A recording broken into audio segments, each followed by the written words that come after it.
AC గారు లంక గోపినాథ్ గారిని మాట్లాడుతున్నా గ్రూప్ తరఫున కోరుకుంటున్నాం.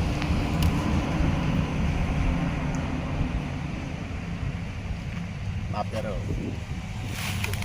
లంక గోపినాథరావు సార్. నాది నేటివ్ ప్లేస్ మరుపల్లి. నేను బొండపల్లి పోలీస్ స్టేషన్లో ఏఎస్ఐగా పనిచేస్తున్నాను. క్రిందటి సంవత్సరం మే 31ని నా దగ్గరికి ఒక ఆయన వచ్చి ఇలాగా పలానా రోడ్డు పక్కనే టేకు తోటలో ఎవరో గుర్తు తెలియని వ్యక్తి షర్ట్లో బట్టలు లేకుండా పడి ఉన్నారు, అందరూ భయపడి వెళ్ళిపోతున్నారు, ఒకసారి ఆయన ఆకలి అంటున్నాడు అన్నయ్య అని చెప్పేసి ఒకసారి ఆయన చెప్పడం జరిగింది. చెప్తే నేను చూశాను, చూసి ఆయనతో మాట్లాడడం జరిగింది. ఆయన పేరు మానపురం శ్రీనివాసరావు పట్నాయక్ అని, ఆయన బీసీ కాలనీ, వాళ్ళ బావైన రాజేశ్వరరావు పట్నాయక్ ఇక్కడ దించి వెళ్ళిపోయారని చెప్పారు. చెప్పిన తర్వాత ఆయన ఫిజికల్ కండిషన్ చూస్తే వెడం చెయ్యి వెడం కాలు పూర్తిగా స్వచ్ఛపడి పారలిసిస్ స్ట్రోక్తో ఉన్నాడు. ఆయనకి భార్య చనిపోయింది, భార్య విడిచిపెట్టి వెళ్ళిపోయింది, తల్లి తండ్రి చనిపోయారు, ఒక చెల్లి ఉంటే చెల్లి చనిపోయింది, ఇంకొక ఆవిడ ఉన్నారు, దూరంగా ఎక్కడ ఉన్నారని చెప్పేసి అని చెప్పారు. చెప్తే ఆ రోజు నుంచి సరే అని చెప్పేసి నేను ప్రతిరోజు వాళ్ళ బావగారితో మాట్లాడడం జరిగింది. ప్రతిరోజు నేను భోజనం పెట్టేస్తాను, మీరు వచ్చి వారానికి ఆ రోజు శుభ్రం చేయండి అని చెప్పేసి అన్నాను. ఆయన కూడా అలాగే నేను శుభ్రం చేస్తానని అన్నారు వాళ్ళ బావగారు. అయితే దురదృష్టవశాత్తు ఆయన చనిపోయారు. చనిపోయిన తర్వాత నేనే సుమారు 11 నెలలు బట్టి ఆయనకు భోజనం పెడుతూ ప్రతిరోజు ఒక 2 మనుషులని తీసుకొచ్చి 10 రోజులకు 15 రోజులకు ఒకసారి కానీ స్నానం చేపిస్తూ కంటిన్యూ చేస్తున్నాను. ఈ విషయం ఈ 60 హెల్పింగ్ హ్యాండ్స్ అనే వారికి మా ఫ్రెండ్ స్వర్గీయ సత్యనారాయణ గారి భార్య రాచంద్ర కుమార్ గారు గ్రూప్లో 60 హెల్పింగ్ హ్యాండ్స్ అనే గ్రూప్లో కట్టించుకుంది.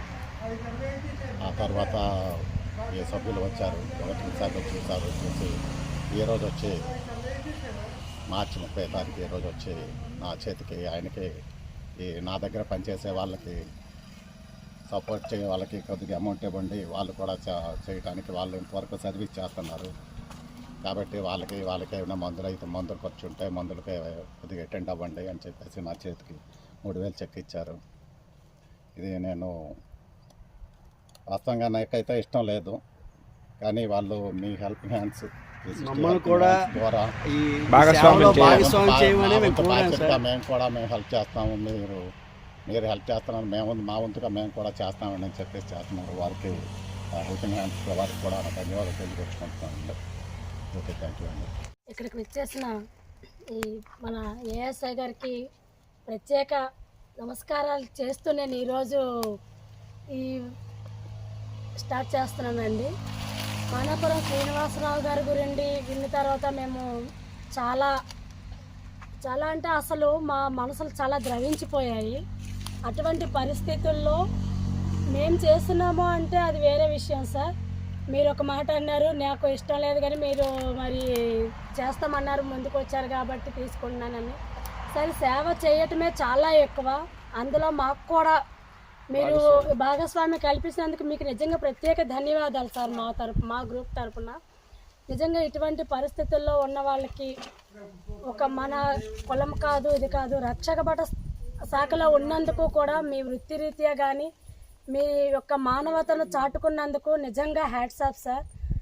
ఈ మానపురం శ్రీనివాస గారు ఒకప్పుడు చాలా మంచి పొజిషన్లో ఉండి ఒక మంచి పవర్ఫుల్ క్యాండిడేట్గా ఉండేవారు.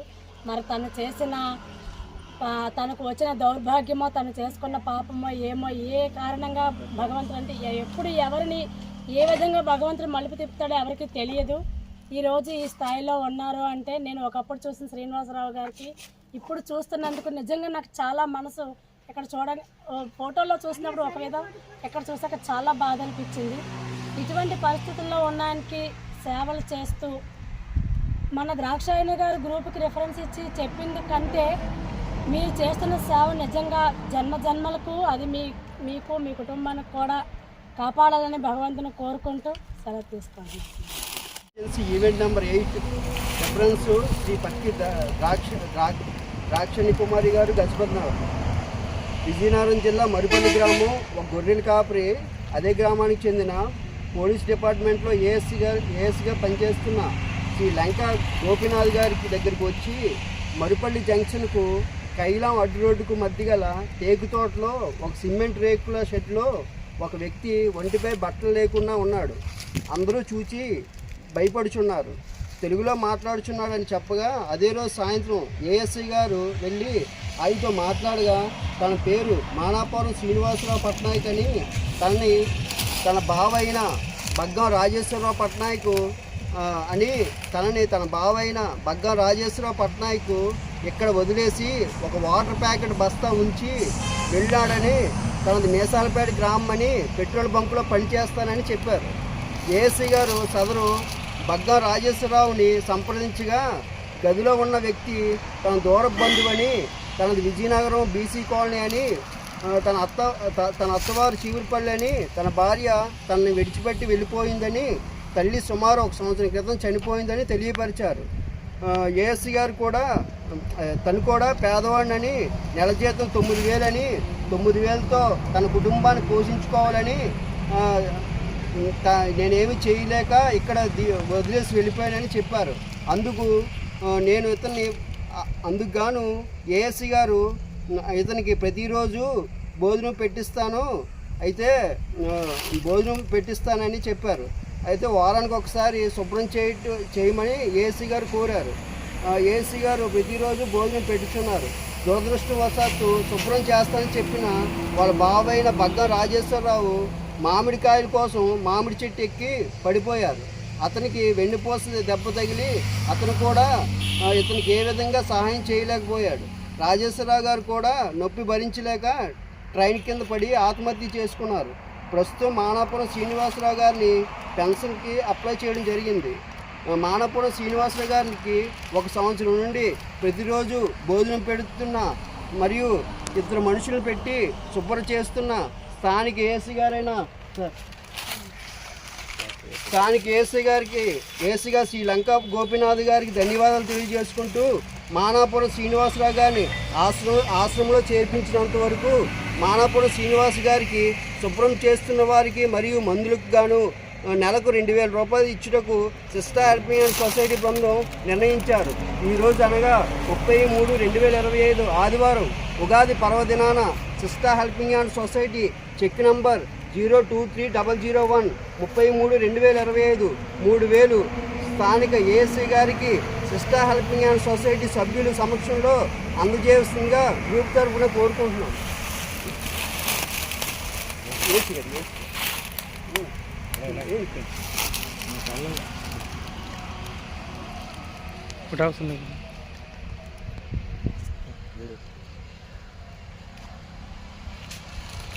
చెట్టు కూడా